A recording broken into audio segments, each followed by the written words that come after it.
So you don't get the emergency camera anymore, but there we go. Los Sundays. I'm having just ride the piss out of that thing and have a good time. A Husaberg is a ticking time bomb that is going to blow up. It's just a matter of when, and you do not want to work on it. They are horrible to work on. Yep, if you play bass, you'd better know Davide 504. That guy knows how to run a YouTube channel, by the way.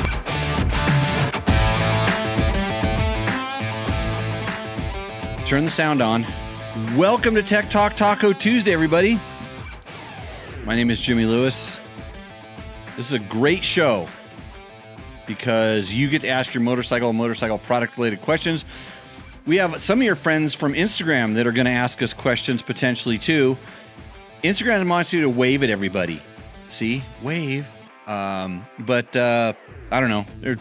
Everything works different. So this show is brought to you by Yamaha. Yamaha did not have a big announcement today. Everybody wants to know what I think about the big announcement. Do you know what the big announcement is?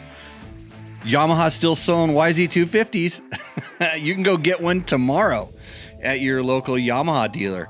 Tell them Dirt Bike Test sent you. No problemo. So ask your questions in the chat if you're watching us live. Realize there's a little bit of a delay. I will get to them. If you want to send a question in, have us answer it, it's real easy. It's my name, Jimmy, at dirtbiketest.com. I answer every question that gets emailed to us, at least on this show. I don't necessarily reply to every one of them.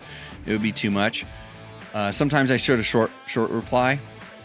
But ask your questions there. If you're listening to this in the podcast format, which means it's in the future, which is really cool. I'm working out the future, but in the future, you can have your question answered. And then in the future, I will answer it, and then we'll all be happy. So cheers, everybody. Some Los Sundays, by the way. My emergency camera died. That's this one over here. I don't know why. So you don't get the emergency camera anymore, but there we go. Los Sundays. I'm having a little bit more of this tonight. I'm still working on the tequila podcast.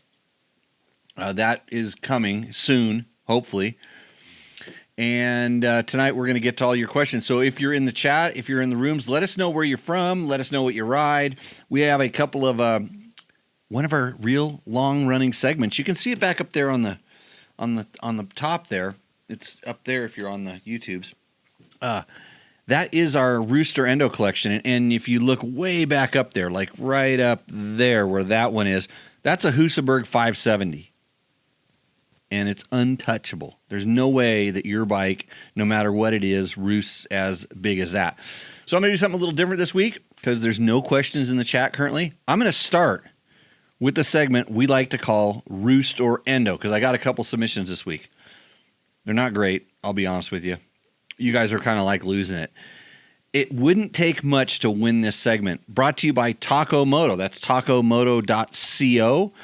If you want to get some cool parts for your bike, play Rooster Endo. Or just go to tacomoto.com.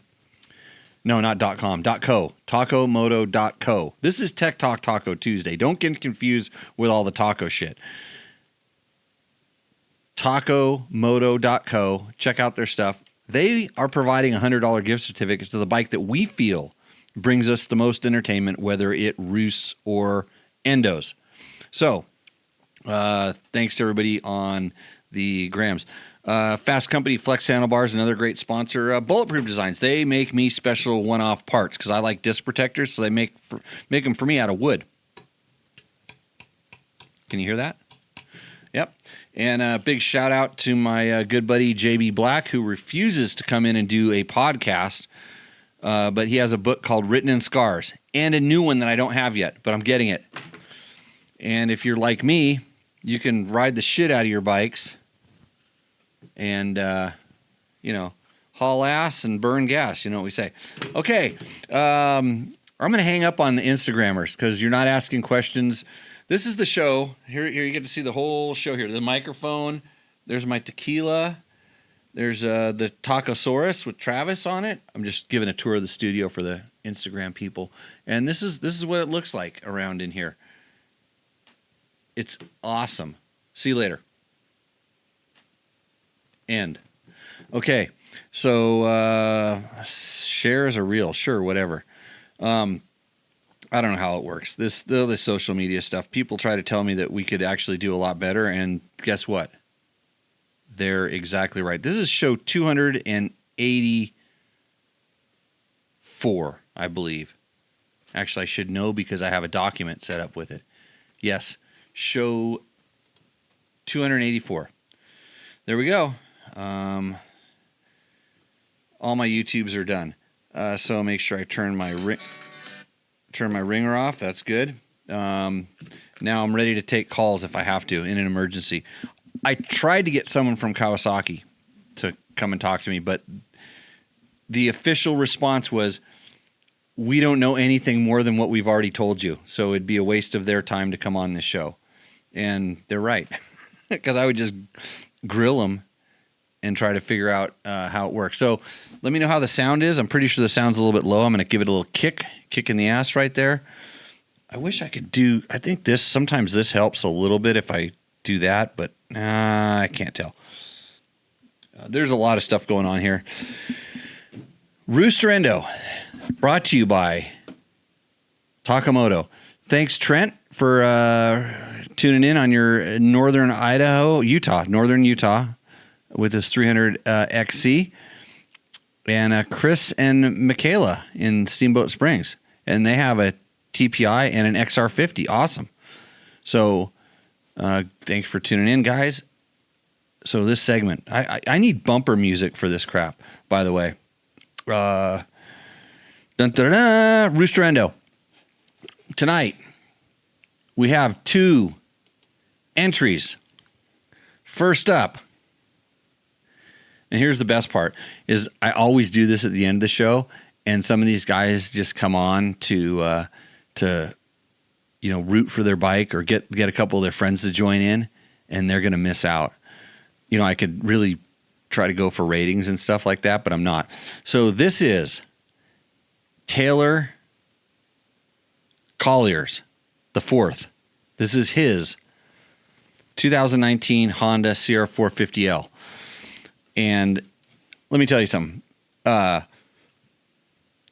I'm pretty sure that this bike has been sent in before. Now, I know I saw it before. I don't remember if I put it on the show. So if you are watching the show on a regular basis and this looks familiar, tell me. Because I don't think he won. But Taylor, come on. I think the original email that you sent me was exactly the same. It was a cut and copy, paste, resend. I don't know. And if I missed it, then it's on me. But if you just lost the last round and just resent it, good on you, because I told people that they could do that. So there we go. A 2000 Honda CR450L. It's refurbished Baja build by Colt Newdall, Champion ADV. Know that guy? Yeah, I know that guy. This was his YouTube giveaway bike. The bike had some class wins in the Parker and District 37 by a previous owner before Colton built it. So he has a Champ ADV kit for side covers delete, thermostat delete, emissions delete, chain guard tabs remove, and welded and reinforced. I swear, because I would tell you that when you have your chain guard tabs removed and chain guide reinforced, that's a good thing, because it's expensive when you can't see it because it's on the other side, but it's down back there on the back. That's an expensive problem when it happens to you. So, and like when I see the quote, race bikes, factory bikes that Johnny Campbell builds and stuff, this is something they do. We have some news on that front too. Maybe I think we have some guys that are going to be getting essentially a JCR factory ride for Reno to Vegas, because they made a nice proposal to a dirt bike test. So this could happen in the near future. But back to Rooster Endo, right there. Baja Designs headlight, 3-gallon IMS tank, Source off-road subframe chop kit with 450X style stuff, double take mirrors. Double Take, a sponsor of the show. And a lot of the sponsors of this show, by the way, if you decide that you're going to do something with your bike and one of our sponsors might have something and you're interested in it, tell me a little bit about it. Send me an email. Tell me a little bit about it. I might send you a discount code because I have some pretty good ones, really good ones sometimes that I'm kind of allowed to give out. And if somebody looks like they're putting some effort in, I like to reward the extra work. So here we go. What else is on this bike? TM Design Works skid plate and shark fin with BRP chain guide, new low miles 450X suspension taken off of race build, Vortex ECU, Pro Circuit full exhaust, 450R camshaft, ripping mid-range and top end. Okay, Seat Concepts, comfort center seat, Scott Stamper. There's lots of stuff. Pro Grip Rally Grips. Did Colton put those on is what I want to know. So this is where if he was in the chat and he could answer this question, that would help me. Because we actually talked about Pro Grip Rally Grips for about 20 minutes last show. And so if you want to learn a little bit, you can go back. Because when I see some of these things, I'll kind of break it down. But somebody asked, like, why, when, why, how would you run those? And we had a really good discussion about it. So last show, 283, I guess. Get it on the wherever you get your podcasts, like they say. Oh, while you're at it, why don't you like me and subscribe me? Just do that stuff so that I can get more millions of US dollars that come in from doing podcasting. Yeah. Galfer rotors and pads. That means they're old because Galfer is now G Brakes, by the way. Galfer has kind of changed their name. They're making more stuff here over in the U.S. And, Faster USA rebuilt wheel set, OEM hubs, Cerakoted and laced XL rims with stainless spokes and nipples, nitro mousses inside Bridgestones. I know I've read all this stuff before. Picture taken in beep, beep, headed up to beep. It was only 4 hours before I fell off an exposed piece of single track and broke my form. Okay, now I remember the story. So, yes, he's hoping to get it tacoed, motoed up. Good luck. I don't know. If you're in the chat, let me know what you think. It's pretty simple. Just tell me whether it roosts or endos, because if it's a second submission, it endos no matter what. But it could bring us joy and make everything better. So our second submission in Rooster Endo, brought to you by tacomoto.co, is this amazing Yamaha PW50. So here's the way this show works. This is a completely stock blue Yamaha PW50. It's a 2003, I believe. I didn't do very good with my cut and paste. 2003 Yamaha PW50, freshly rebuilt top end, ready to rip. New forks, top end, ready to go. Oh, for sale. Yeah, we are calling this segment Rooster Endo for sale. By the way, Taylor's bike might be for sale as well, even though we won it in a contest.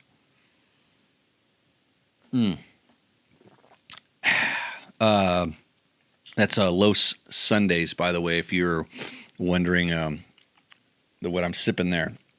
A nice little sipper for you.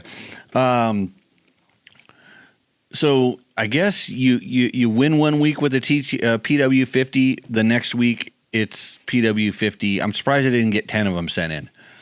But unfortunately, this bike, it looks like they ran out in the I don't know. They ran out in the they got the mat out there or something. Is that the bike washing mat or something? But he couldn't even get the whole PW into the picture, which, I mean, you got to do better than that. And he wanted to show off his bike a little bit, but not all that good. And that bike behind there is I have one of those that's for sale, and it's horrible. It's not horrible, but it's horrible. It was when Yamaha thought they could stuff the 5-valve regular engine into No, wait, I'm wrong. It's not the horrible one, because that is the reverse. It's just old enough to where I can't recognize it. I thought it was the one that was in the 250 chassis, the old, the first year of fuel injection, as it were. But no, that looks like a 2012, 14, 15. I don't know. Anyways, back to the PW. If you get your, okay, so this is Kevin. Kevin, if you get your kid to come into the chat and on his own or her own, whoever, I don't know, who you didn't even tell me your kid's name, which I think is kind of mean, because your kid probably wants. I want you to tell me.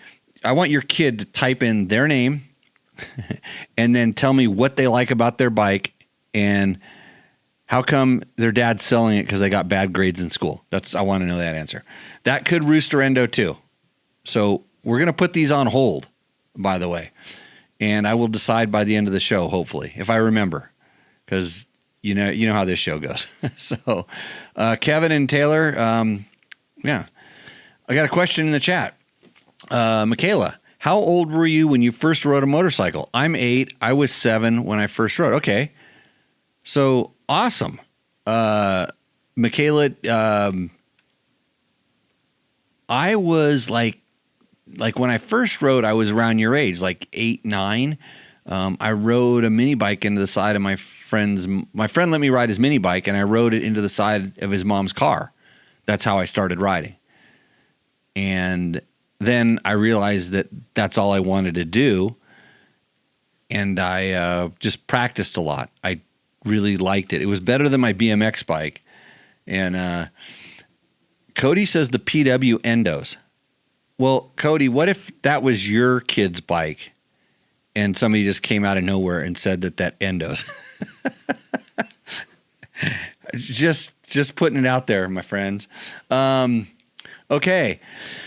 So, yeah. So Michaela, what kind of bike do you have? I want to know.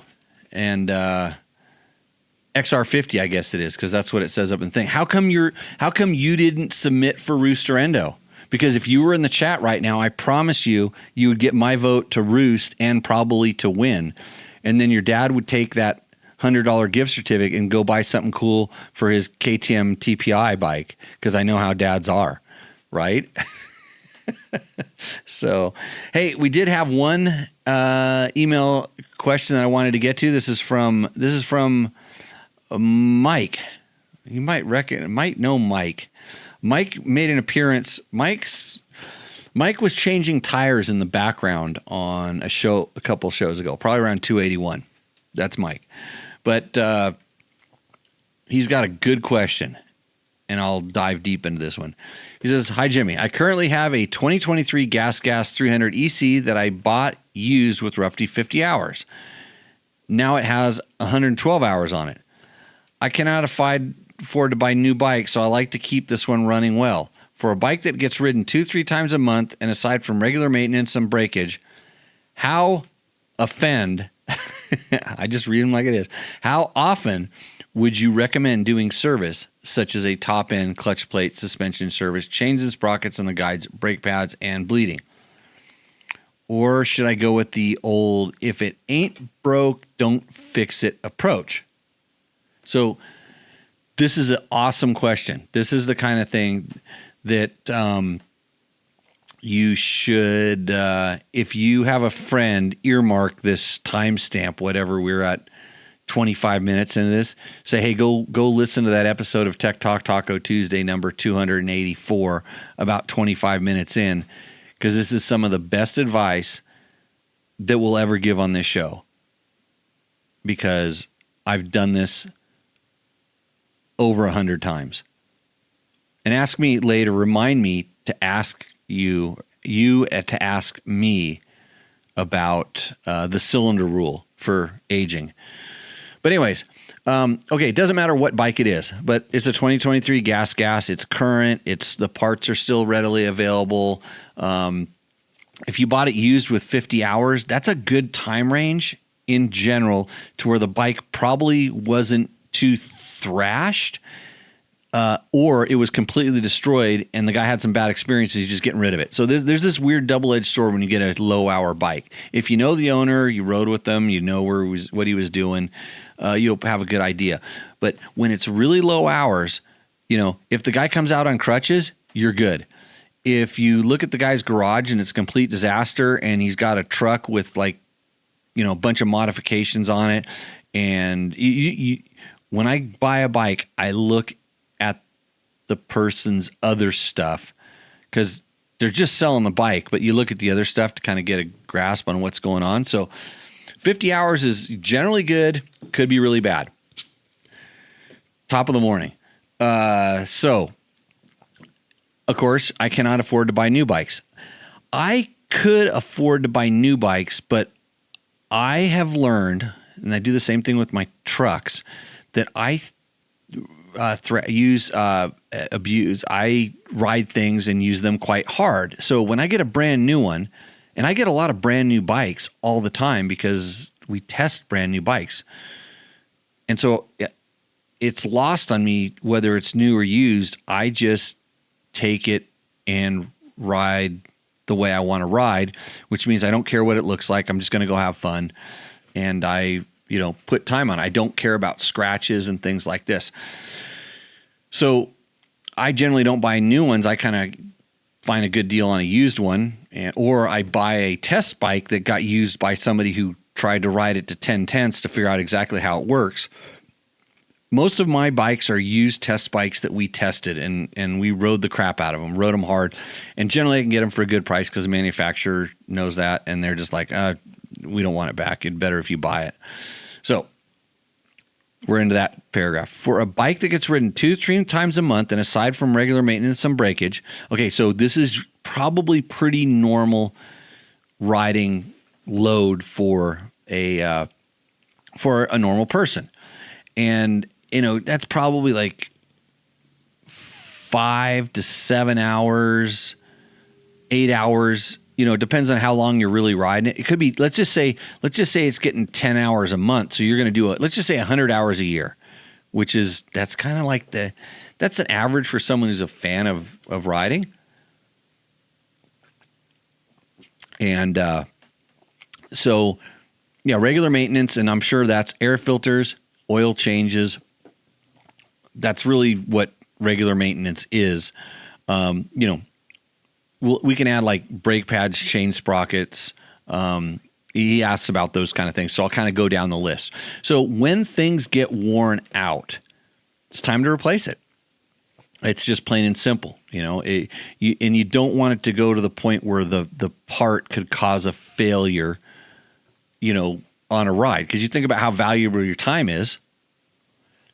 And I don't want to take a bike out and have it wreck my ride or leave me stranded, and then I have to involve other people to, get me out. I wreck other people's rides or someone's day to have to come and get me. There's a lot that goes into that. So it's like at that point you're kind of going, what is your time worth? What am I? What should I be doing here? So when the brake pads get 3/4 of the way down, have a set. Order them. You don't need them the next time, but you'll have them there ready to go. Chains and sprockets. It's really easy to see. And Gary has TTT 327 Tuesday. Our Yamaha still has YZ250s on the floor. You want me to talk about that other thing? So anyways, so things like, wear items, chain guides and sprockets. And I run a DDC. I run these, by the way. I'm going to grab one right here. DDC. These things never wear out. I mean, you can wear them out on, in the mud and stuff like that, but out here in the desert, they never wear out. So my sprockets don't wear out, so it's really easy on my chains. Worn sprockets wear chains out quicker. I tend to buy higher quality chains and sprockets when I do this, so it's less of a hassle. Dragging the thing through mud and everything like that, it's going to wear the guides and stuff like that. Companies like Acerbis and TM Design Works make really good improved strength chain guides and buffer pad kits and stuff like that, but they're a little noisier than stock. But those kind of things, the wear items, it's just pay attention to it and change it. Just like the other fluids, we'll call them, the brake fluid, for instance. If you're in a moist environment, you're going to need to do the brake fluid more because it's going to, in weird ways, it's going to absorb moisture. So I would do the brake fluid. I would do a flush like once a year. And the way that I do it is really simple. I will, with no pressure on this system, and everybody thinks, Joe, you're crazy. Sometimes I'll force bleed it, but I'm not going to back bleed it.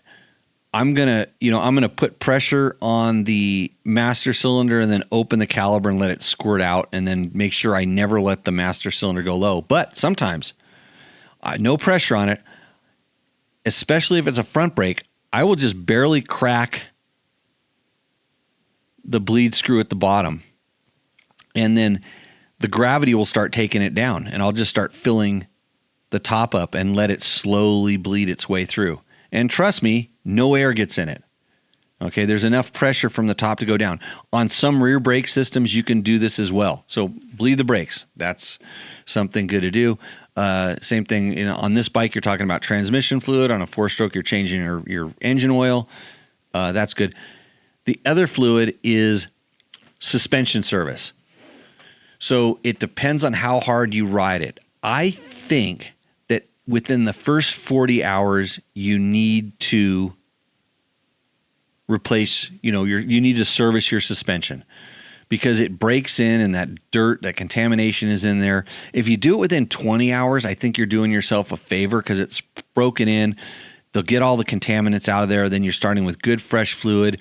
And then you can decide if you want to do anything more to your suspension. But if you start with the stock fluid, if you start going into the 100-hour range, you can start wearing the suspension components to the point where they'll affect performance. So I like to do my suspension within 20 to 30 hours, 40 hours at a maximum, change the fluid, and then I'll ride it and I'll decide, do I need to have the suspension modified for my taste, likes, or whatever. And at that point, because now you're going to have it rebuilt again, and a lot of times it's in a short period of time. It's like 10 more hours, and you can see, or you can ask your suspension guy, how did that fluid come out? How did it look? If you're really hard on it and the suspension looked worn, well, then you're going to need to be doing it every 20 hours, every 30 hours. I can get like 80 to 100 hours out of suspension fluid, easy, if it's been rebuilt early. And then, if you're putting good quality stuff in there, it tends to last. You don't have to worry about. So it's kind of that once a year thing. You would want to think about having your suspension done because we're talking about this 100-hour cycle during a year. So you're making my throat dry talking so much, and my brain hurts too from thinking like this. You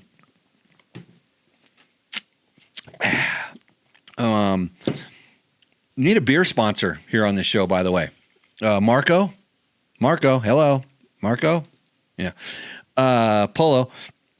So then we get to top ends, and this again is dependent on how you ride. If you hit the rev limiter, you like just revving the crap out of your bike. If you're not very good at warming your bike up, at least a little bit. If you, it doesn't matter if you're like, kind of wide open. It's more about like how aggressive you're riding the bike. So rev limiter and over revving is bad. And then if you just lug it all the time, that's bad too, because it's on the other side. It builds up carbon, where the over rev guy, you're just stretching the shit out of parts. If you're not doing those things, bikes last a long time. Like even a 250F, I have no problem saying, hey, 80 hours is no worries at all on most of the modern 250Fs. If you're racing it, maybe turn it back to 50. On these 2-strokes these days, easy 100 hours. But it's so simple to pull the pipe off and just look up into the cylinder with a flashlight and look at the piston skirt and stuff like this. If you're not letting dirt get past your air filter and you are not riding it ridiculously hard, it's going to go a long time. And the 2-strokes, for the most part, will let you know when it's time. They either get rattly or they actually have a pretty noticeable loss or drop in power. So think about that. The 4-strokes, on the other hand, and the 2-strokes, even though they're losing power, sometimes they run better. I hate to say that my 2-strokes that have blown up in spectacular fashion, which have been few and far between, mostly rod seizures, were running really good when it happened. Like the 4-strokes and everything, they'll do some ticking and stuff like that. But a lot of times, if you let them go too long, it can just get very expensive. But too long is depending on the brand, on the part. Like some bikes have the crank and the crank bearings and the rod bearings and stuff like that are a little suspect, or I want to say suspect. Well, they're what goes. Where other ones, like the valve trains, have issues. Certain things in the valves. And it's not like the old days. Stuff's gotten much, much better, but they're also asking more and more performance out of this. So there is this thing, if it ain't broke, don't fix it. But the problem is, if it ain't broke, it can make you broke when it finally goes. So it's just kind of like learning to know that. You can kind of check on. Problem is there's so many ding dongs out there posting so much crap on the internet and on the forums that it's hard to get. If you don't know, it's hard to like see through the bullshit. But most of the bikes are easily good for 100 hours. And then sort of the way I like to do it is I take it apart and do it. When I do a top end, I will like really inspect stuff to see how everything is. I measure a lot of things. I measure the bore diameters, the ring end gap. It really carefully check the crank and the lash inside of the, is the transmission lashing. Just different little things that I've over years learned how to check to see if it's bad. And after I do a couple of motors, of that type of motor, like I'm very familiar with KTM 500s. I never ever want to tear them apart until 500 hours. And I'm not kidding that. I don't want to take it 500 hours. If there's a symptom, I want to just address only that symptom. I don't want to go much deeper inside of it. And there's a Facebook post where a guy has a ticky noise that I want to tell you about because I know exactly what it is, because I went and changed a freaking cam chain not knowing that the ticky noise is my clutch dampers. Early KTM 500, but they're still the same. So, and he went through the same thought process and the same checking the sounds. He's putting the screwdriver against the engine and listening to the vibration. And I swore it was my cam chain and it was my clutch dampers. So, on the 2-stroke specifically, 100 hours, you got easy 100 hours. I would let it go 150, but I would look at the piston. And if the piston looks good, and then pull it out and throw a piston in there and piston and rings and let it go another 100 hours and look at it again. And I'm on my 2019 300 TBI, exact same motor as you're running there. I think yours is still TBI, but I'm not 100% sure. I'm on my 3rd piston, stock cylinder, going on about 80 hours again. And I'm kind of like planning on doing it again. I'm doing a test. I have a Wiseco piston there. I had a Pro X in before. I have a Wiseco now, which are basically the same piston.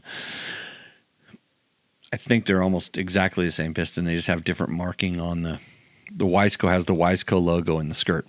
I'm trying to verify that, but nobody will give me the answer. But, so I'm trying to go 100 hours on it just to see what it's like. But every time I pull it out, my cylinder's still good. I measure it, I measure the skirts and stuff like that. And it and I'm running whatever oil I'm running in it, and it's all good. So that's where it's out. So if it ain't broke, don't fix it is okay right until the point when it's not. But just, I think that just being sensible about this stuff and just plan it. just say, hey, at 150 hours, I'll have the piston and the gasket kit in stock, and I'm just, ready to do it. And it may be 140 hours, it may be 160 hours. It doesn't matter. But if your bike starts doing something that's different, figure out what it's doing, figure out why the reason is, and then just work on that one part. So, okay, I'm going to answer some questions back in the chat. Gary Drummond says, do you run pump gas or do you go for the non-ethanol fuel? I live in California, so I have ethanol at the pump. I'm in Nevada, and we have your stupid freaking California fuel, so it has ethanol in it. And it's expensive because you stupid California people that keep doing California things. And then don't move here either, by the way. So I run pump gas in all of my bikes. I run Pemex when I'm in Mexico. I run pump gas when I'm here. I run the better stuff when I can, if it's available. Like some places it's not available, but I always run the better stuff. And I'm not afraid of ethanol. I just don't let my bikes, I try not to let them sit for that long. Sitting in ethanol is a bad mixture. And especially when the area, luckily we're not moist. If it was moist, it would be worse because the ethanol would absorb the moisture. You kind of don't notice it, and then there's a lot of it. Then bad things happen. If you're just burning the ethanol off, it's good. When it has a lot of water in it, bad. Okay. KTM Rider 916 says, I checked my valves on my XCF 350 after 1 hour, like the manual states, and I got decimated on Facebook when I posted it. Okay. Because, well, first of all, a lot of your manual is written by lawyers. So, I have a KTM with like 800, KTM 350. It's an older one with like 800 and something hours on it. It's up there, way up there. I checked the valves a couple times and they never changed, and I just quit doing it. And even people at KTM, friends that work there that are, they work in dealer services and warranty and all that kind of stuff. They said, don't worry about it. The thing's overbuilt. So when you checked it, by the way, KTM Rider 916, they were perfect, correct? All within spec. And this is back to that thing. Don't fix it unless it's broken. Don't check it unless you need to. If it's running good, and the problem is like, how do you know when it? How do you know if it's running good with limited experience? And I get that. Just be really leery of doing all of the if you did the regular maintenance schedule, I think you're supposed to replace your motor after 50 hours. I don't know what the schedule says. Just ride the piss out of that thing and have a good time. Keep the filter clean, change your oil every once in a while, and don't over rev it. You'll love that thing.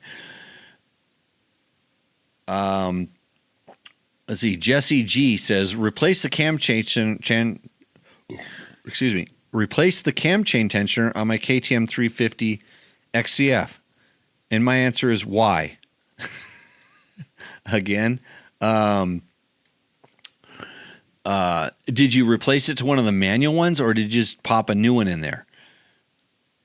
These are the things that Jimmy wants to know. And Gary says, some bikes have no thermostat. I like that for one less failure option. So interestingly enough, I had hoses that were going bad on one of my KTM 500s, and I really wanted to keep it stock with the thermostat. I have never had a KTM thermostat go bad. Let me repeat that again. And I have 40 semi KTMs with thermostats in them. I have never had a KTM thermostat go bad, nor have I ever had a failure with any of the stock hoses. Aside from this bike, the hoses were getting a little extra stretchy. I don't know why. It has a lot of hours on it, and they were kind of fragmenting around where the clamping surfaces was. I think I over tightened them a couple times, and then it kind of got in there. The coolant started getting in there, deteriorating. So, anyways, aside from paying $400 for the stock hoses, I just went ahead and got a radiator hose kit that eliminated the thermostat. And I will tell you how it turns out. It's the first time I've done this. I don't see any problems with the thermostat. being in there. I know how to warm a bike up. If I were doing what I do a lot of times when it's cold, which is just start the bike up and ride down the street to the gas station slowly, I'm going to pay a little bit more attention on that bike, just so that it's going to take a little bit longer to warm up. Especially my 2-strokes, I would be a little leery of taking the thermostat out. And then Jesse G says, how often should you lube the axle? You should lube the axle when you change your tire. So let's see. And then he also prefers to drink his ethanol. Some people would say that's what this is, but no, this is not ethanol. My Los Sundays. Let's see. 916 is Sacktown. Got it. Okay. Where did that come from? But good to see you, Jesse. From Sacktown. Going to Hangtown. I hope you're going to Hangtown because that's a fun time. I wish they still had the 125 race because I would be there. Actually, I would almost come up there just to ride the amateur day, but it's a long ways and gas is really expensive. Fast Eddie says he lives in Carson Valley and he has 91 non-ethanol, 100 non-ethanol at the pump. Run the 100 in the modded CR500, 91 in the 25 Husky TE. That sounds right. I was not a big fan of high octane fuel in my 2-strokes. So I would tell you, try putting run a gallon of that 91 in the 500. Oh, it depends how modded it is too. I mean, cause sometimes, I don't know. I always thought the throttle response was better with the lower octane fuel. The higher octane fuel made it a little bit crisp and barky. I didn't like that, but that's me. Let's see. KTM Rider says, yes, they were, man, kind of tight on one and one feeler gauge from loose to, but yes, in spec. Okay, let me read that again. Hold on. Let me read it. Yes, they were, man, kind of tight on one and one feeler gauge from two loose, but yes, in spec. So if you're listening to this too on a podcast form, you don't realize that I just poured myself another shot of Los Sundays tequila. This is from bottle number 4, a very special bottle. And I just read it like, man, yes, they were, man, kind of tight on one and one feeler gauge from, so they were, well, it's really it depends on what feeler gauge set you have. I have a really good feeler gauge and it has one every 100th of a millimeter. And then I have another one that's every 1,000th, so I can get the exact readings on it.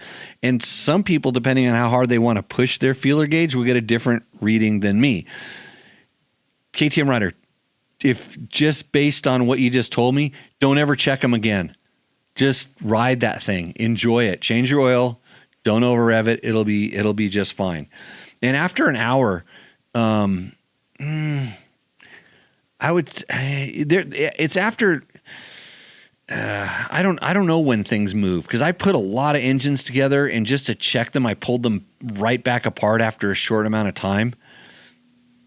And I never saw any movement in unless you did something wrong, there's no movement. Let's see. And Jesse's back with his tensioner. It was the tensioner with internal spring. The bike got jammed up and couldn't start it. Couldn't kickstart it. Rode it just fine. Then the next ride, it was jammed. Okay, so the stock tensioner that really, okay, so a stock KTM tensioner has, it's an oil pressure tensioner. It uses oil pressure to keep tension, but there's a spring in there that kind of holds it when the motor is not running because, of course, there's no oil pressure. Oh, hey, KTM Rider, don't be sorry for typing like that. We just like to make fun of people. That means we like you. So back to the tensioner. So you replaced it with just another stock one? because companies like Dirt Tricks is one of the companies that makes a manual cam chain tensioner. This is a dangerous thing for most people because cam chain, if you're a good race mechanic, you know how to set the tension. And most do it by feel. They'll either feel it when they assemble the motor, or they can know just the pressure and the sound when the motor is running. They can adjust it this way. But the hydraulic one, it's engineered in, it works good. Okay, so he does have a Dirt Tricks tensioner. So you replaced it with one of their drop-in ones, not the manual. Oh, and you paid a mechanic. Hey, I'm a mechanic too. I have a big hammer and a pipe wrench sometimes. So the bike got jammed up. Did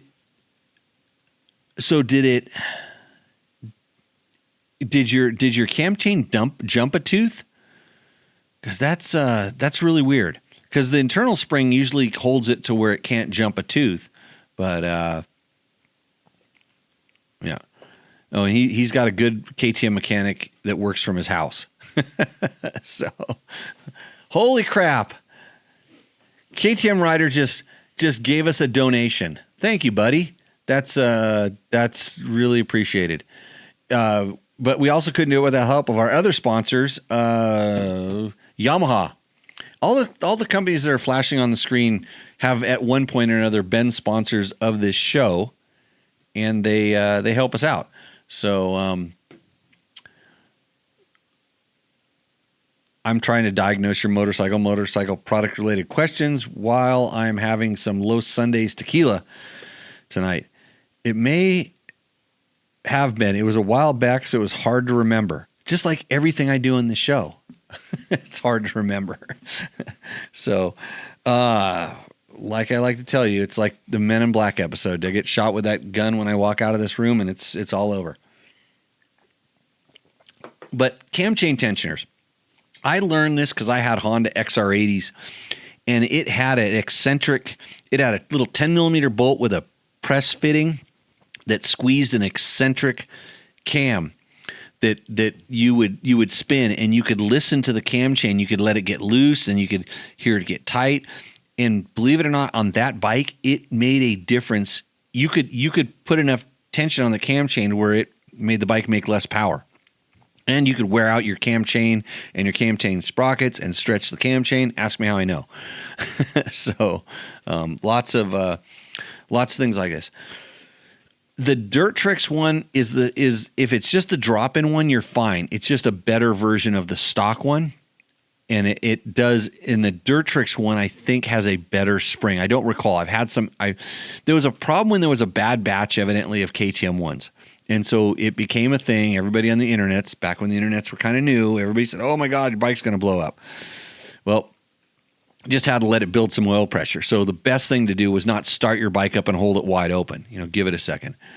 So the Fast Eddie 500 says, I have an MSD advanced ignition head squish mod for higher elevation, port timed, ported polished. The Professor engine builder of 500s, Adam Miller, said it's suited for 100 octane after that engine work. I'm not going to disagree with Adam Miller, and with all that stuff, you let that thing rip. How come that bike was not submitted for Rooster Endo? This is what I would want to know, because that thing evidently roosts. I mean, you just listed out the options there. So if you want to submit a bike for Rooster Endo, it's really simple. You email me, jimmy@dirtbiketest.com. There's 3 simple rules. Well, actually 4. Rule number 1, you have to put Rooster Endo in the subject line. Rule number 2, year, make, and model. Number 3, tell us a little bit about your bike. And number 4, include a picture that represents your bike that hopefully you're proud of, that isn't something you just shot with your phone when you walked past your bike in your garage when you're coming home from work just before you ran to the computer to watch the show. Okay, like I said. Ohio Dual Sports. He said he went to change the air filter on his FE501 for the first time and found the reeds lying at the bottom of the airbox. You're not the only one. Do you do something to keep them secure in your 500s? Well, what year is your 501? I'm going to guess it's a newer one. It's like 2022 or newer, because it seems like they have changed some stuff in the ignition mapping that makes those bikes more prone to backfiring, essentially. And when they backfire, because the reeds are closing that thing off, they get popped out. At the factory, they generally put a little bit of glue around those things. I think in the older days, they put a lot more glue because they didn't really want you to be able to remove them so easily. But the glue gun might have got turned down a few notches. And because I think most people think they should remove the reeds. I like to keep mine in, although on the 500 that I've been riding the most lately, mine popped out a couple times and I just took them out because, and I wish I could keep them in. I just didn't have time, and I've just been lazy to go really glue them back in. So there are a couple different products that are good at gluing those rubbery type surfaces that can make everything stick. But that's what you use. You kind of put a seal around, but you've got to give it that 24 hours or 48 hours to really dry and adhere. But if the bike is constantly pop stalling, and the crazy thing about that is you're the one that's making it do that. And I'm not saying that in a bad way. It's just certain people that know how to turn the throttle exactly the wrong way to make that a real problem, where other people will ride around it, whether they know they're doing it or they're not. They don't know they're doing it. I can ride around that. I don't have that problem because there's a spot in there where it gets, like, we'll call it hiccupy, and it likes to do that pop and backfire and stuff. So, so I glue those things in there when I have time, or they were glued in and they stayed in for a long time until over time, all of the kind of gas and stuff, the alcohol from the filter oilings and things like that wore at it, and then they came out. So, I think I'm trying to think of the name of the adhesive. I want to say something like a 6001 or some type of a. It's a kind of a rubber bond that takes a long time to cure, but when it cures, it's pretty good. I mean, you can still peel it out, but it's really, really grippy. Next question: the Night Punisher. Any opinions of a KTM 530 EXC? Recently went down the rabbit hole. Went to look at an 08 with 6,000 miles and walked away because it needed too much work. I have an opinion here. I think you did the right thing. The 2008 to 2011 530s specifically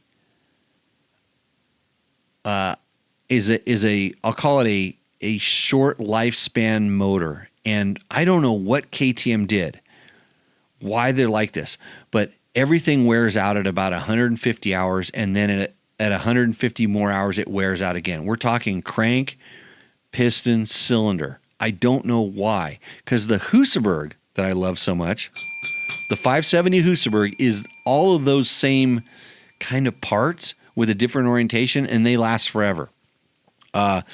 Beware of that generation of bikes. If you get a 400, on the other hand, they'll last a little bit longer. But that bike was in a funny place where KTM was trying to go a certain direction that everybody didn't go at that point, and that's why they went back to the 500. That was more like the 525. It was just, I would walk away from those things. Go do yourself a favor and get a 2012 or newer 500.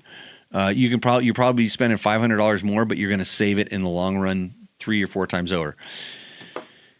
KTM Rider 916. It said just brought the 2025 KTM 350 first four-stroke since his 2008 CR450 I had years ago. Since then, I've had 3 300s, and man, this 350 is unbelievable, and I love it. I think you're going through something that a lot of people do, is switching from 2-stroke to 4-stroke. You notice the differences, and you can kind of appreciate them. Like you don't have to shift that 350 nearly as much as you would your 300 because the power band is so long. And that's just kind of the nature of the 4-strokes. In the 350 has almost the torque of the 300, but then it just kind of keeps revving and revving, and sometimes they feel lighter because if you're not really revving it that much, where it's not making that much power, they tend to be light and flickable.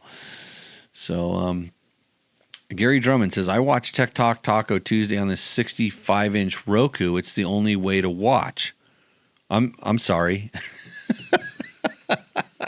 I imagine that way you can read the comments, not have to look at my ugly mug while I'm sitting here sipping some Los Sundays tequila. It's a blend of high and lowland sustainably farmed agave. Los Sundays tequila for all those that are wondering. I'm going to get a sponsorship one of these days. Fast Eddie. He says, I will soon. It's got a lot of badass parts and work done to it. Billet cases, hydro clutch, micro polish transmission, etc. And I actually ride it a lot. I've had it since 01. That sounds like a bitchin' bike. I was lucky enough to ride what we called the Eric Krippa Barkmaster CR500, which was it was almost Jean-Michel Bale's factory bike, except Eric made it faster, and then we tuned it to pull hole shots at Mammoth Mountain Motocross, which it did in the pro class in 3 out of 3 motos, I think. I don't know if we did 2 or 3 motos back then, but that's all I wanted to do was go there and get hole shots, and I did. Then I worked my way back to whatever 8th place or something where I belonged. But nothing like a hole shot. Ohio Dual Sports 2024. I didn't notice any glue, by the way. I have never had a backfire. Ooh. It runs great. I have the Taco Moto ECU reflash since my warranty ran out. I wouldn't worry about your warranty. Never had a backfire. But you said it was your first air filter change, so hopefully you didn't run your air filter since 2024. You didn't notice any glue. Well, you see the newspapers. KTM evidently is kind of like running a little loose on the emissions requirements these days, is what they say. But that's a load of bullshit that I don't even want to get into. And hey, there's also some other I don't even know what it's called. I think it's called Ride Apart. It's a thing that comes across on my Facebook feed. Delete those assholes. So I saw them. So last time they were commenting on stuff was when the Blue Ribbon was Blue Ribbon Coalition, which is fighting for your public land access. They were doing some stuff and were siding with. They were, and if you saw what they just did, it's amazing. And they're working 5 steps ahead of what you're aware of. And there's smart people and good people that are in there that are really believe that we have our right to access public lands. So this Ride Apart dipshit had a bone to pick with somebody and tried to convince motorcycle people they should side with the wilderness people. What a piece of crap. And now he's making clickbait shit about the KTM emissions investigation that's going on over in Europe. And if you read just the facts, they're not doing anything funny. It's like if you go to your dealer and you want your dealer to sell you, the bike is street legal when you buy it, but you can have your dealer make it into a race bike if you agree that it's only going to be a race bike. And at that point, KTM or the dealer have nothing to say about what you do with it. I don't want to live in a California society where everybody's responsible for everybody else's stuff. So anyways, let's see. KTM didn't have oil migration issues between the engine and tranny in that 08 gen. They did. Okay, so that was an interesting thing on the 08. That version. Maybe that's what the problem really was centered around. So they had separate oil for the transmission and for the engine. And Honda seemed to really like that system for a little while. And that's what I think what KTM was going after at that point. But I know that in all their race motors, they unified the oiling systems. They didn't have two. But yeah, you're right about that. KTM Rider 16. When doing my valve clearances, I found my spark plug gasket wasn't staying in the valve cover. Then further research found someone else had a 2023. The gasket fell out. Is this the newer 2023 Plus? Spark plug gasket wasn't staying in the valve. Oh, so the O-ring. Okay, because that's the twin cam thing. So when I put those back together, I always put a little bit. I always call it YamaBond. By the way, Yamaha, a sponsor of Tech Talk Taco Tuesday. I use Yamaha Bond on my KTMs to make them better. So I use a little bit of the Yamaha Bond that it's a fuel resistant adhesive gasket maker. It's technically what it is. It's the gray stuff. I always put a little bit of that around any of the ones that when you're installing that cover, and even the external valve cover gasket, I'll put a little bit on the upper lip of the gasket, not so that it spills out, but just so it sticks up in there so it doesn't want to fall out and then maybe kind of get misaligned when you're setting it down. But usually you can kind of feel that, but when that gasket goes out, you know it loses a lot of oil. In fact, there was a post someplace. Somebody said after they washed their bike, there was the weep hole for the spark plug because they put a drain. There's a hole on the side of the engine that you can see so that if water gets down in that, the water, and there's a venting hole because if water would get down there, it will boil and then it'll pop the spark plug cap off. But they put a drain in there so the water runs out. Well, he saw a little bit of water running out of his and he was wondering if there was something wrong. And it was like, no, that's what that hole is for. So, yeah, I think if you're not careful, like those gaskets, if they get oil underneath them, then they're slippery and they can fall out.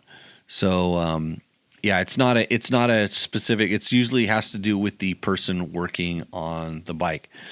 Is there a newer 2023 Plus issue with the engines? All videos I watched, the gasket was staying with the valve covers, but newer ones seem to fall out. Oh no, don't worry about it. This is what the show is all about. Tech Talk Taco Tuesday is a show where Jimmy Lewis, that's me, answers your motorcycle and motorcycle product related questions. I do this every Tuesday for a couple of hours or so. I'm trying to help you learn about your motorcycles and whatever else you need to know. Answer most life questions. I don't know where Victor's at because he could probably say something really mean now. Jerry's mad at me because I'm not very good at reading his poetry. And Jimmy Tyler said he would have come in, but he went to Alaska. So somebody's got to get away from me. But no, I don't think that I don't think there's any. If anything, everything is getting just a little bit better and better. They're learning how to make clearances tighter so gaskets stay in place, and just materials are getting better. And people say, oh, but they're making it in China. Oh, they making a lot of stuff in China for a long time, and that stuff's all getting better. So just so you know, don't worry. Just ride your bike. Don't work on it too much. Just ride it.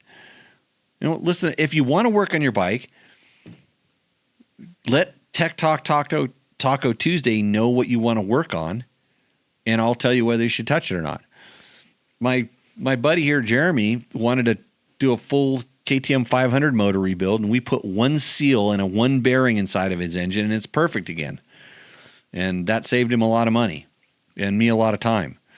And we'll do it later because he bought all the parts. Watery Events 960 says, my dad got me a deal on a 2018 YZ450 FX for $2,600 from his racing buddy. It's in great shape. Bullet radiator guards and all. Well, Bulletproof Designs is a sponsor of the show. You're stoked. Watery Events. I don't know where the question is in this. I'm gonna look for it. If you got a question, let me know. Those are good bikes. Get yourself the Yamaha Power Tuner. You have to plug into that one, but that can make that bike do anything you want. You can turn it into a motocross bike. You can turn it into a trail bike. All you have to do is plug it in and push a button. It's pretty cool.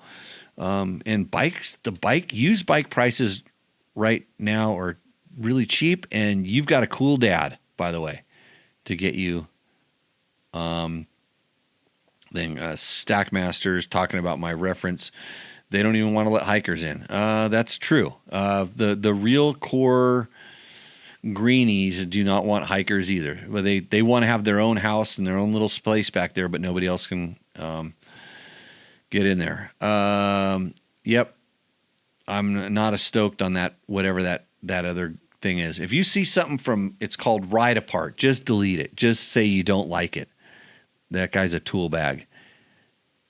Not happy that people masquerade as motorcycle journalists, and probably they don't have any qualifications to be one, but they know how to push buttons on a computer. Kind of like I know how to do a podcast. There we go. Let's see. First bike was a 79 RM60.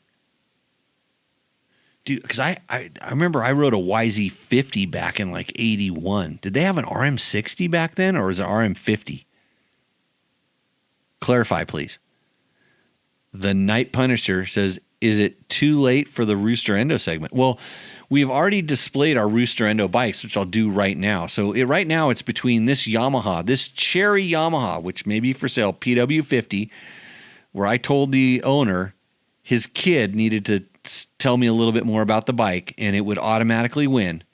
Usually if it's a Yamaha, it automatically wins, but we kind of pulled that card last week when somebody else said a PW50. Or it's this is Taylor's bike that allegedly is for sale. It's called Roost Endo or for sale. I'm surprised Ricky Brabeck didn't send me a picture of a bike he's got for sale. This bike is Taylor's Sierra 450L. It's all Champ ADV'd out. I forgot to talk about, like, he looks like he's riding in a pretty cool place. That he's up in the mountains. Look at that. But hard to get all these pictures in the foreground. But yeah, Rooster Endo, it's submitted. So what you got to do is you have to send Rooster Endo, brought to you by Tacomoto. That's tacomoto.co. Go there for all your moto needs. They give us a $100 gift certificate every week for this segment. And we still haven't decided who won. So you can help us decide who won, but you need to send an email to me and tell me a little bit about your bike, follow the rules that I've talked about in many episodes. And it's too late for this show, but not for the next. Fast Eddie says, with a huge amount of KX327 and X version, which other Japanese manufacturers will follow, do you think? TBI, electric, kicker, full skid plate, light, 18-inch rear fan, basically enduro bike, but Asian. So I guess we got to talk about it. Kawasaki announced the KX327 today. I have a picture. I thought I put a picture in here someplace. Let's see if I have a picture. I know I can make a picture come up somehow on one of my things. I'll break the internet here if I do this.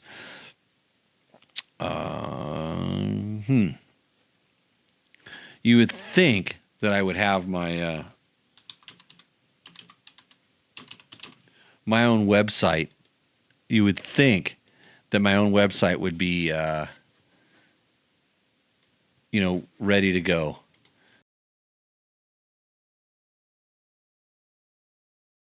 Many times. The show that tells you how it really works. If you want more power in your bike, it's real simple. Turn the throttle farther. It works every time. And I promise you that when you think you want more power, you can probably turn the throttle farther. First step right there. And if you've turned the throttle all the way, can you get more RPM out of it? Because that's the other way to get more power. And they're both free. So Watery Event says, that was my question. 450 FX came with Holy smoke. Came with a Travis Preston tune in it. I think I should set it to all zeros till I get used to it. Dad has the tuner, and yes, it was a 1979 RM60. Okay. So the funny thing is try all the zeros and play with it and go back and forth. Like if you have a little test loop or whatever, or test track you're gonna do a couple laps with one, come in, change it, do a couple laps with the other. Of all the maps, and I love to tease Travis Preston about this, because Travis is kind of primarily responsible for the stock maps in the 450, and he makes his map even more of what he wants. I actually don't like that. I hate it, in fact. I make my own map, and Travis hates my maps too. He wonders why anybody would want to do that to his amazing map. But they do make a difference, and I think those ones are even more tunable than the current ones, by the way. So let's see. Gary hasn't seen that Honda before. Sorry, my bad. I should have waited till near the end. You got to send it in before the show. I can barely drink my beer here. Let me do that right now. The sound is gone. That's on your end. Wait a minute. Hold on. Oh. Uh-oh. Wait a minute. The sound is gone. Like, quiet, Jimmy. Sound is back. Jimmy's breaking the internet as he, of course it. Shit. Okay, so when I went here, let me fix this right now because I keep doing this. Let me find the screen. Here.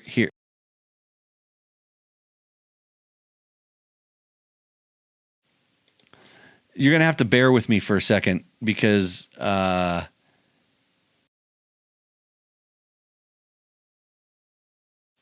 Rooster Endo. Okay, here we go. I have to fix that. I said some really good things. No, it wasn't too much tequila. I should have just drank my beer while I was behind that screen. So that screen needs to be fixed. And I know if I don't do it right now, I'm going to forget it. I'm going to make a note for myself. I have a permanent marker, and I'm going to write it on my, I should write it on my face like a face tattoo, but I'm going to write it here. Fix. It's the, what screen was it? All guest. Add sound. I won't remember to do this, but I'll try my best, which is very much. You came back and answered my question. Okay. If I didn't, okay. Thank you, chat, for letting me know that I just did, my best 30 seconds of the show while the screen was blank. Write it backwards so I can read it in a mirror.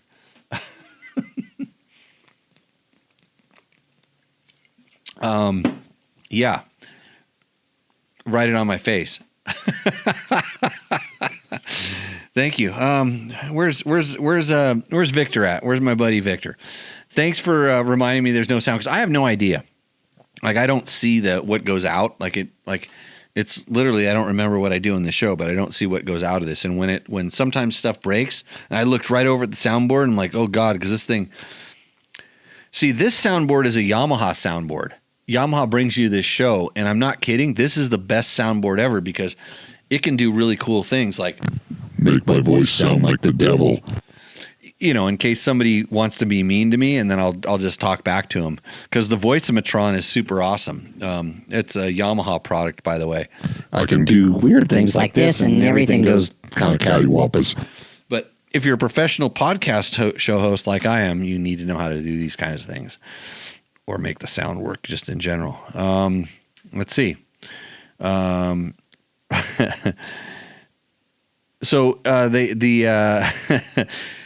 well, Yamaha paid me to not tell you anything about the KX 327, and I'm pretty sure that Yamaha is not paying for the audio when I show a picture of a Kawasaki on the show like this. I'm going to show you right now. I'm going to show you the picture of the Kawasaki. I'm going to fix it really quick because I know how to do this. So enjoy this picture of the Kawasaki while I take one moment to. I wish I could play music, but I'm not that good. So I'm going to fix this thing, and then we'll go from there. So watch the picture of the Kawasaki and then drool, because it's a two-stroke. And Okay, how did that work? Did I get the sound back?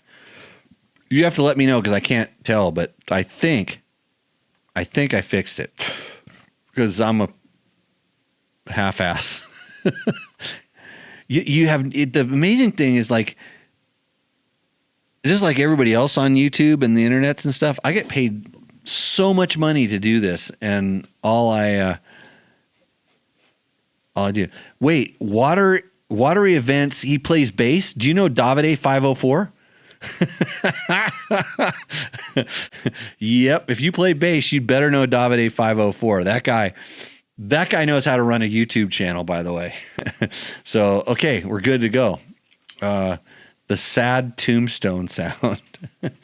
I could read a poem from Jerry right now, or I could answer some more motorcycle product related questions. So the other thing I was going to do is I was going to go on to the Book of Faces and answer some of the questions and things like that. The crazy thing is that there was one, I know what it was. I'm going to find it. All I see is pictures of,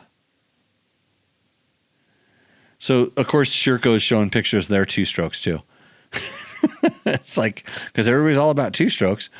I'm looking for a picture of this one guy. There's a group. Wait, I know how to find it here. I go back. Here it is. Now if my audio goes out, just hammer the chat real quick so I can fix this. This screen here. That's here. Nope, that's the wrong screen. This screen here. Nope, not that one there. How about this screen here? Look at this. Nope, that's the wrong screen again. Damn it. I'll fix it. Here we go. Okay, let's talk about the Facebooks. So this guy here, I invited him to come on and explain. Well, I don't want to say explain himself. He has a really legitimate question. So this is on the KTM Gas Husky 4-stroke Enduro Tech Talk. And he says, longtime rider and apparently short time trying to get panniers set up correctly. I've done several long single track enduro rides, Idaho Grit, Tour of Tillamook, Tour of Idaho attempts, and have yet to have major issues until a month or so back.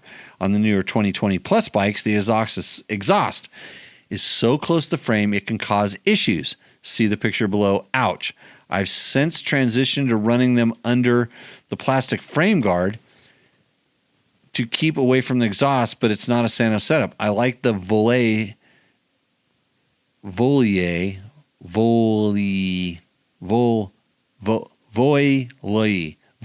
straps, since it allows a bit of give and will break before the bag tears or get hung up. Open to suggestions. So anyways, I said something, but let's see. Most relevant. I should be the most relevant comment. Come on. I told him, didn't get posted. Maybe I got banned. Who knows? I'm an administrator on this forum, I think. So let's talk a little bit about this. So he's using, this is the Voile strap here that he's using. He's kind of, pulling it down low, and he's not really showing you his whole setup and how this sets up on the back. So I also run these, the Giant Loop panniers, and I have done this kind of stuff before, but I run a heat shield. So Giant Loop and a few other companies make really nice heat shields that will elevate the exhaust side away from the bike. So you always want to, keep some spacing there. Otherwise you're going to, melt everything. So, and the other thing is if they flop around, and so he's using, this strap is pretty rubbery and elastic. I use the stock straps, which are nylon, and I pull it up more near where the shock mount is, and I do a figure eight around the frame up there, specifically to keep it away from the heat of the exhaust down where that strap is. Now, I know he's got a little bit of spacing there, but it's not good, and that strap is so elastic that it will allow that back flap to flop around. So I pull it more straight forward. But the other thing I do is I put a bolt at the back of the seat, because that pannier, those panniers, the soft bags will slide a little bit under the seat, and then I put one 6mm bolt that I drill through the bag, through the fender, and I bolt it down there so it's anchored at a very strong point of the fender, and then I can pull tightly to a higher point on the bike, and it stays snug. It doesn't flop around as much as this. And when you're pulling them down low, they don't seem to like that as much. They see it's just more near the heat on specifically that side of the bike. So I use the stock straps, and I run the stock straps back and get into their position, and then it's bolted onto the bike, so it's not going to go anyplace. I've been doing this for a long time. I didn't do attempts at some of those rides. I completed them with very little incidents.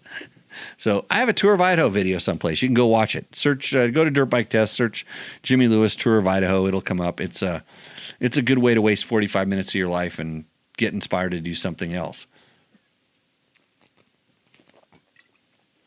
Next on the agenda, this was another one here. Someone was asking. I'm going to take this off here. I'll turn that down. The chat. Someone was asking.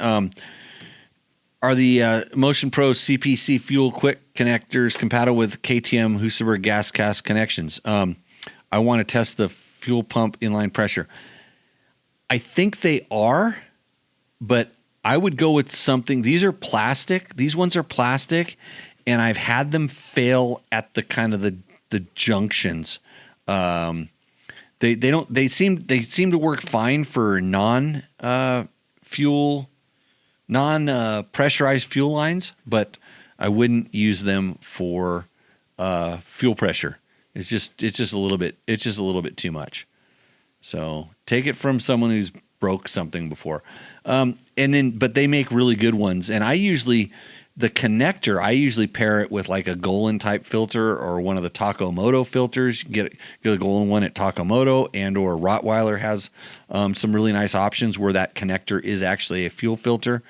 And then Takomoto also makes a really nice fuel pressure tester as well. That's long enough so you can actually ride the bike with it to kind of watch it go. So there we go. I'm going back to the chat right now to see what you guys are saying. Let's see. Well, you want to hear my insights on the KX327? I think Kawasaki nailed it with it. It looks like the first bike that they've built, deciding it was all their KX, when they go to the X, it's just an afterthought. It looks like they said, hey, we're going to make this a really good X, and then we'll make a motocross bike out of it, especially when they go to that 6-speed transmission, which I think is going to be really good. It looks like they got the skid plate right and those kind of things. So let's see. Yeah, I did not ride, Joe. I did not ride the KX327. I don't know hardly anything about it. Everything we know about it is basically written all over the internet right now because it's thing. And somebody knows James HOA says Davide is the bomb. Davide 507. If you want to waste some time on the internet, Davide 504.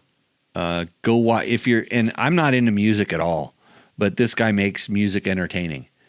He's really, really good. Watery Events says he's in the Pacific Northwest Dirt Group here in Washington, so my feed got flooded with KX327 posts. Yeah, that's gonna.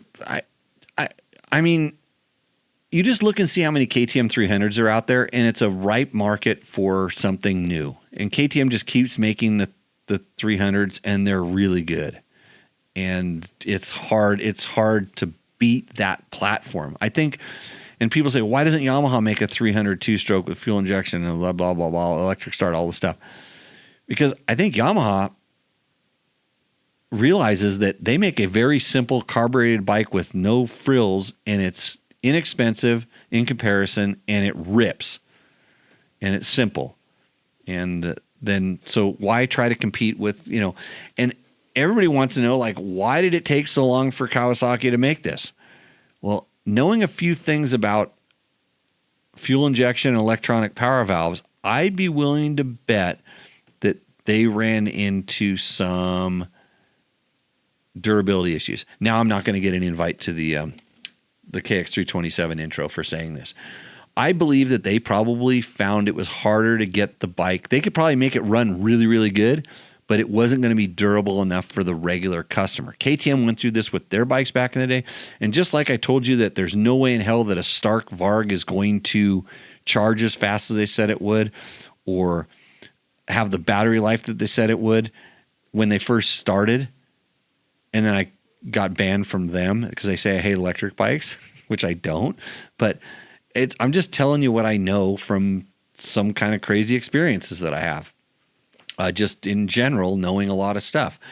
A fuel-injected electronic power valve 2-stroke is a difficult project, and it takes a lot of time to get right for a regular customer. Not just to make one rip, but anyways. So Wookie Edit 0 says, hi. Hey, bud. His sister, Water Events, has a 2024 KTM 150 XCW 2-stroke. It is such a smooth ride. You know, a lot of people don't like those. But I think they're really good. I prefer the 200. I wish KTM would have kept the 200 platform. But I think for regular people, especially people that are lighter weight, those are awesome bikes as well. And you heard that it was case read. You know, I haven't looked that closely at the motor. I can probably take a look real quick. We should have a detailed picture someplace.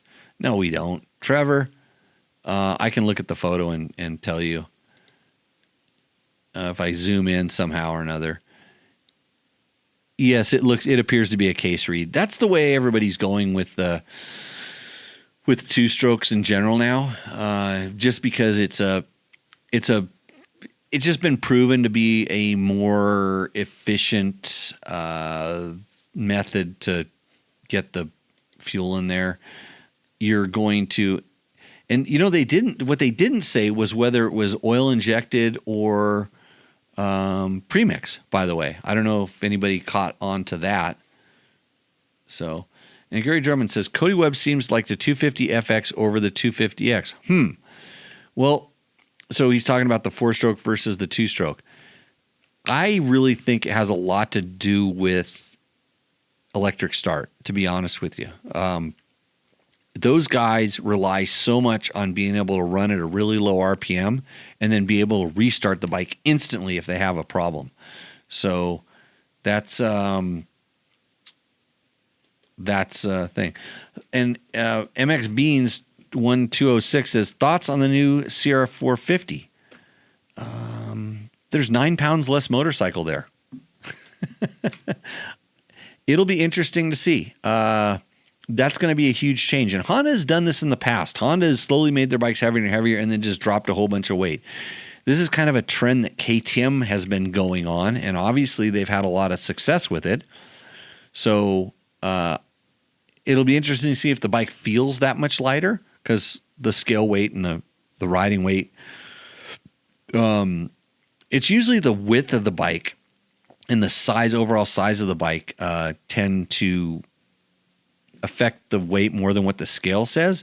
But I know that was something that was a design parameter that they've been working on, and having seen the size of that motor, they're really working on shrink wrapping stuff and making things simple. So I don't know. I'd like to. I have thoughts after I ride them. I don't know necessarily if I like the color scheme and stuff. I'm sure I'll get used to it, but like, I don't know, maybe they got sick of gas making their bikes look like Hondas. C. Kiefner 45 says, hey, Jimmy from Baja with John Vander Lands and Simon Edwards Team 611. Hey there, bud. I heard you guys are looking for some more ride. Hey, if you're over 60 and you want to ride on a Baja 1000 team, talk to C. Kiefner 45. Just saying. I'm not over 60, and I would not race a score race to save my ass. I wouldn't do it. I'm trying to think of how much start money would I take to ride a score race right now? Because I know what I was getting when we rode the BMW HP2. And I would say it would be double or triple of that, which is a lot. So, and then do I think KTM will stop making gas or Husky?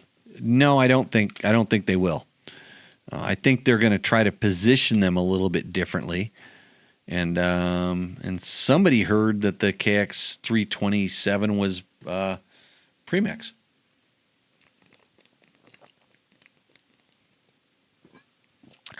I'm having a little premix right now. So okay, well that's most of the questions on the show. We have some new stuff, and it sounds good. Says Ari Woodsense. Oh, he's a little bit behind. It's funny if you're listening to this right now and you're just listening to a podcast, you're not missing anything. But if you jump into the live show in one form or another, whether on YouTube or Facebook, sometimes you can come in at a big delay. So kind of sometimes refresh it and or check in. If I'm not getting to your question and it looks like I'm in a trance, it's because I'm answering another question and I probably did see yours, or you're watching an old episode, which don't worry, some people have done that. They're watching last week's show thinking that I'm talking live right now. I've got to clean that up. But to get the latest and greatest, subscribe to us on YouTube. That's the best thing you can do. Subscribe. You'll get a ping whenever we go live, and then you can go in the chat and you can find out what I'm drinking. Tonight it's Los Sundays tequila and little Miller High Life on the side. I had my tacos already from the Maria's Tacos down the street at Coyote Corner. Really good tacos, 3 for $5. Where can you get a deal like that? Not many places. Sure as hell not in California. So loving my Pahrump right now. Valley of the Dirt people, where it is officially too hot to ride. And somebody wants me to clean it up. Why did everyone hate the 97 CRF 250 or CR 250? The subframe was weak, but I love mine. Sold it 15 years ago and regret it. So, watery events. I liked that bike. I was at Cycle World magazine that year. That was the first aluminum framed motocross bike. It was a big deal. I think that everybody except for Motocross Action really liked the bike. And this is back when there was just a few magazines. And once, and this is what Motocross Action did all the time. They knew everybody else was going to be tripping over our own ding-dongs to tell you how good that bike was. And it was good at the time, but it did have some flaws. It was really, really stiff. It was an overbuilt chassis. It was probably the best bike for freestyle. But if you were going around a choppy, choppy, higher speed turns, the front end was probably wicked. I would really like to ride one of those bikes again today. It would be interesting because Honda instantly started going away from that stiff of a frame because they were more worried about it breaking than anything else. And some riders just got on that thing and hated it because of what it did. I came from a desert racing background, so the stiffness in the chassis was a good thing, but I only rode that as a motocross bike. Actually, I think I raced one in an Extreme Enduro. Take it back. I don't know. We rode the crap out of those things. Anyways, but if it's a motocross bike, I only tested it as a motocross bike. And I used to race like Grand Prix and stuff on them. And I did well, even on that high-speed chop, because I kind of knew how to set the suspension up. At the time, I was really big on running very little sag on the bike, so I put a lot of weight on the front end, which kind of made it work where everybody else was kind of doing different things. But I didn't put stiffer fork springs in a one bigger rear tooth sprocket like Motocross Action did, so who knows. But I like that.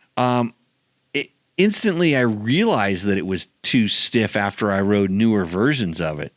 But it was mostly just that. And I think a lot of people hated it because Motocross Action said it was no good. And then they proceeded to tell you all the ways to fix it, which none of them were the way that I fixed it. And I think at the same time, I was actually going out to, like, whether it was Glen Helen on Saturday and beating their pro test rider at the time, or at least having a good battle with him, Willie Muskrat. We would battle on Saturday motocross, and I could beat him on the Honda. Maybe. I was riding a KX500 a lot back then too. Who knows? Okay. 98 CR125. That's another. Yeah, those are stiff. Those are really, really stiff bikes. I think when they got like a little bit into the 2000s, the early 2000s, they found a much sweeter spot. But then Honda then the 250 started coming with that RC electric power valve, and that thing was kind of wonky. And the 125, they did something that we had to vent the ignition to make it make power. I don't remember. No, that was in 96. I don't remember. There was a lot of, I can't remember. Hardly remember anything. Anyways, but what I do is I do answer 9 out of 10 of your motorcycle and motorcycle product related questions without referring to a reference manual. I would like to thank everybody for joining in and watching us go down this crazy path of figuring out what's wrong with your motorcycle. What motorcycle questions do you have? I used to run a motorcycle riding school, so I can tell you you don't know how to ride too if you ever want me to dive down that thing. Okay, we got some more things. Watery Event says, my dad took first overall in the 03 season on it before he gave it to me, and that sounds like he had a similar setup. Well, Dad's a smart guy if he had a setup like me. And I bet a well-abused 97 CR would feel good today, finally with all the metal fatigue over the years. I think you're right. I don't know how much aluminum chassis metal fatigue, because I mean, I have a 2005 YZ125 that still feels chassis-wise really, really good. And maybe I'm just fatiguing and I can't feel it anymore, but I'll leave that up for you to decide. Maybe we'll be back next week. Maybe I'll have a special guest. Maybe I'll just do this stupid show by myself and try to keep my sponsors happy. By the way, Yamaha Bulletproof Designs. Happy birthday to Bud at Bulletproof Designs. I heard it's his birthday. We have the guys from Tugger, I believe, are coming on as soon as I write them up a contract. Tugger straps. This is what you need if you ride a Husaberg like me. Except I go riding by myself. Somebody should have. Oh, yeah, thank you, Gary. Yeah.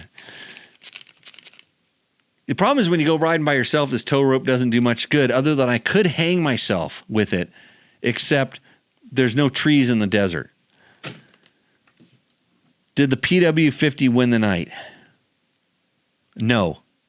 Nope. I'm going to give Rooster Endo 2. Thank you for reminding me, Gary. Actually, Gary, submit a bike for Rooster Endo and I'll make sure you win. Whatever. Take a picture of a friend's bike. I don't care. The Honda CRF 450, Taylor's bike wins. Why? Because it felt like the second time. Maybe this popped up in his email box that said follow up and he just sent it. But there's no way that all of a sudden you can just say, oh, he picked a PW50 last week and it wins, and you could stand over your little child's bike and you could take a picture of it, not tell me the name of your kid, and expect it to win. So Taylor, you win Taco Moto's Rooster Endo. Here's what you got to do. You got to send me an email or reply to this email and tell me that you won, because I'll forget, and we'll get it taken care of. Oh, MX Beans, really? You want to go here? You really want? What Husaberg do you have? You can't have just one. I mean, because the Husabergs, like ever since they were invented, it's 4-stroke force. I mean, they decided they were going to revolutionize 4-strokes. It's a long history. There's some stuff on the internet that's mostly inaccurate, but there's some stories about it. You can read about it. When I saw one in 1989, at the ISD in Germany, and I had to race my XR250 against this Husaberg 350 that looked like a factory Honda at the time. I'm like, what the heck? How do I race against that? I mean, I've got a XR250 that was bored out to a 280, so let you know. But he had a Husaberg 350. It's Thomas Gustafsson. I remember this. But, roll along, and they were out, Husky was trying to win the 500cc GPs and stuff like that. Husaberg just comes along with Joel Smets and starts winning world championships. And I got to ride some of these things. Hold on. I'm gonna come back right here. We don't want to look at Thomas's bike anymore. I'm gonna be right back. I want to get a picture. I got a picture of something. You said Husaberg, so you said Husaberg. It's not like I don't keep a collection of Husaberg stuff in here for you to look at, for me to look at. So that's an early Husaberg.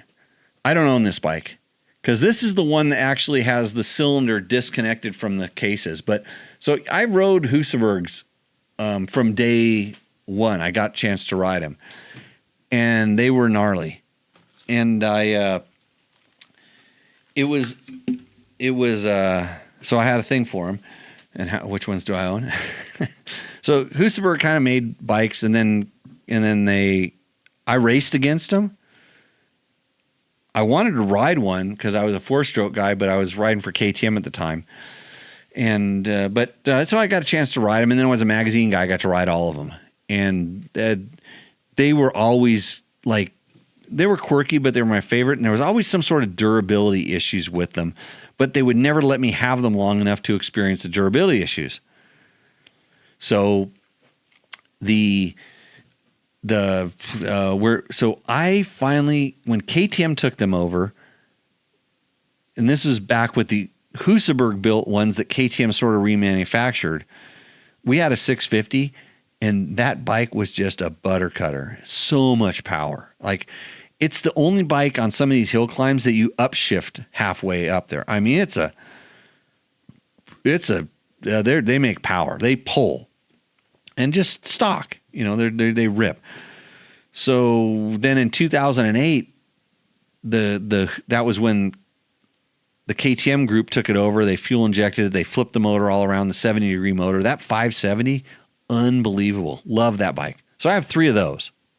So 3 Husaberg 570s, if you want to know how many. But then I also have a 550 and 2 650s, one a Swedish-built 650 and one an Austrian-built 650. That's my collection of Husabergs. Someday get me to ask me one of these days about the cylinder rule for when you get old, because I got 6 cylinders of Husabergs. And the question is, Jesse, is a Husaberg a mechanic's bike? No. A Husaberg is a ticking time bomb that is going to blow up. It's just a matter of when, and you do not want to work on it. They are horrible to work on. The older one's a little bit better than the KTM, the 70-degree motor versions of them, but they are just, Yeah, it's a mechanic is afraid of it. I'm putting a new ignition on my old Swedish one right now. And I don't want to work on it because, believe it or not, you had a little issue with the battery and it kind of tried to explode. And to get the battery out, I have to take the shock off. So it just tells you what that's like. Okay. Are we Donese 6222 says, "Hey Jimbo, I have a question regarding a leak down test on a Husqvarna TC125 2021. I replaced the crank seal on the transmission side. I did a leak down test and it does not hold pressure." Okay, how does it run? So here's the thing. Is it sucking air? Does it have like an air leak? Because sometimes, and I've seen people put the seals in backwards, by the way, on the crank seals, because they don't know what they're doing.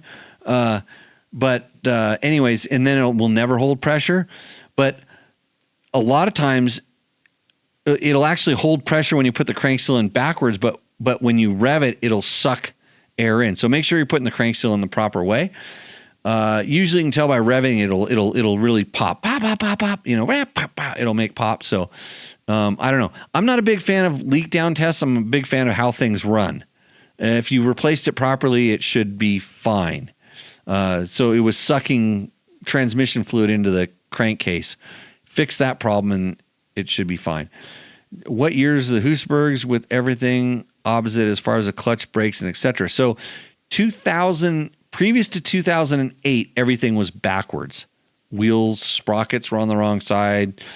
Everything was opposite. Kicked on the left if it had a Kickstarter.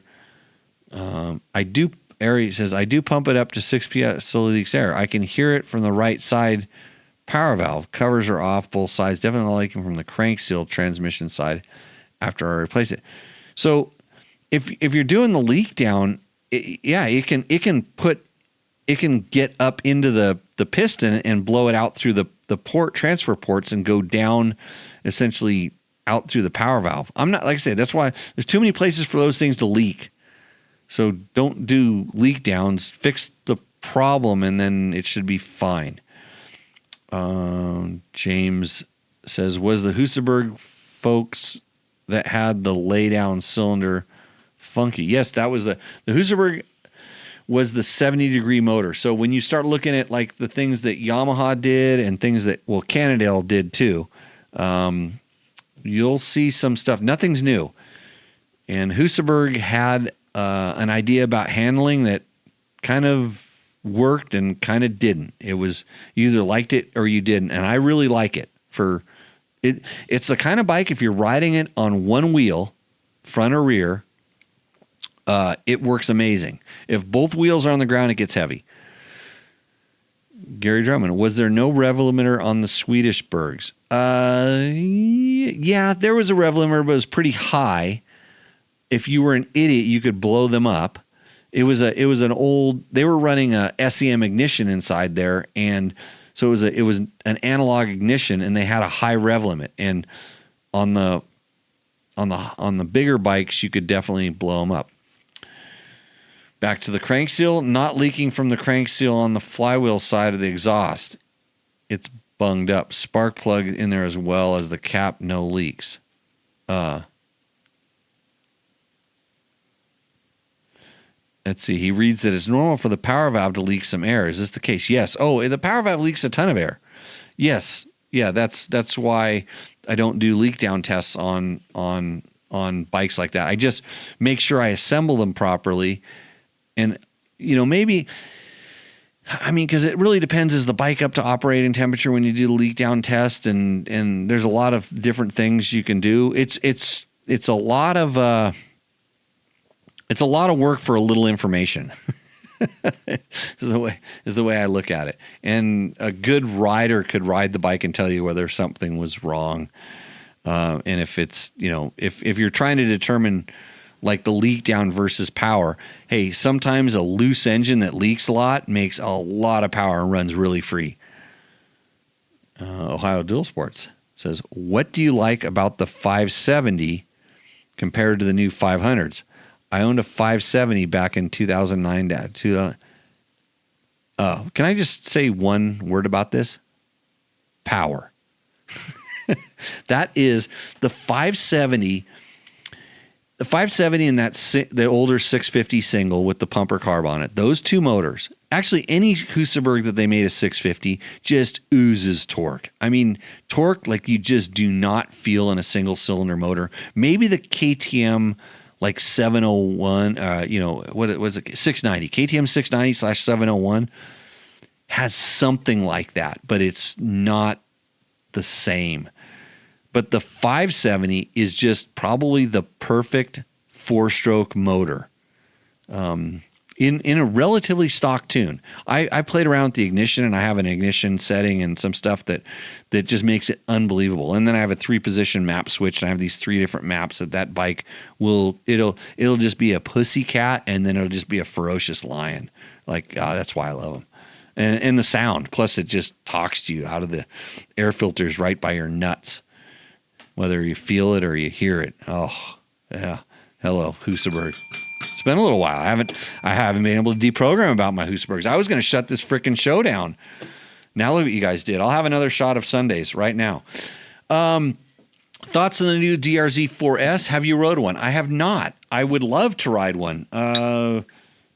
I saw them, and, you know, getting a new bike out here and testing it the way I like to test things is a lot of work. And unfortunately, since AI can do everybody's work for them, and then you can just have Carson Brown ride it and do a couple quick laps, which is, by the way, Kawasaki, just don't do any intros. Just get Carson Brown to ride your KX327 and call it a day. Then you don't have to do anything else these days, because everybody go, oh my God, best bike ever. And then, but no, it's funny. I haven't seen that DRZ 4S is a very interesting bike, because I really like the old one, and it needed an update, and it'd be interesting to ride. That'd be a good bike. Let's see. How fast do you do the leak down, or you just want to look at work while the piston is buzzing along? As far as I've seen, I'm lost now. I haven't even had this last shot here. Let's see. I keep seeing 990 Adventures for sale, says Jesse8920. If I had the room, I would get one. I don't have that per-ump space. Well, I have the very first KTM 950 ever brought in the country, if you want to buy that. But it needs to go to someone that's gonna do something nice with it, and it needs to bring me lots of money. It's got to be worth. It's frame number 100, which is 00. It's probably worth a lot of money. It actually says it's a KTM 530 on the registration. That's how early it is. It's a year before any other one came in the country. It was a Cycle World magazine test bike. So you can buy that and then have a piece of history. You can put it on a shelf in your wine cellar, something like that. Yeah. Okay. Can I shut this show down? Are we done with all the questions now? Again, thanks to everybody for joining in. Thanks to all my sponsors. Fast Company. I tried to get Cole on the show tonight, but he says he's got a headache. Yeah. What else is up? Our original sponsor, DDC, Tugger, Bulletproof Designs, Scott Goggles, I think. I don't know. They had some changes down there. I got to figure out whether they're still on board. Climb makes awesome gear. I got some new Climb stuff, some new stuff the other day, and the cool thing is that the XC Pro gear feels like you're wearing nothing when you're riding in it. It's so hot now. That's what I will be riding. And that's it. I just got 1.99 million USD from Arwe Doe's. Arwe Odents. I can't spell names.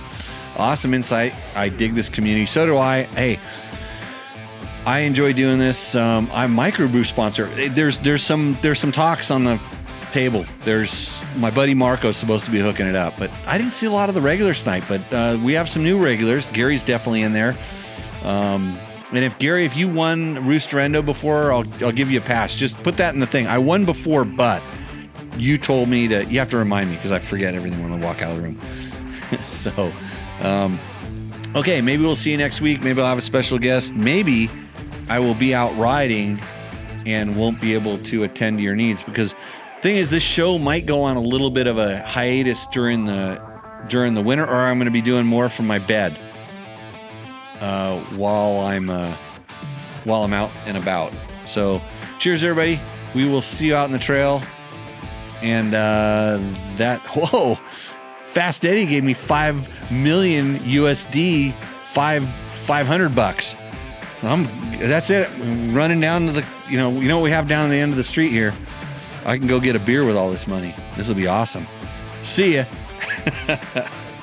Oh God, now I have to turn this show off. I didn't even read a poem from Jerry.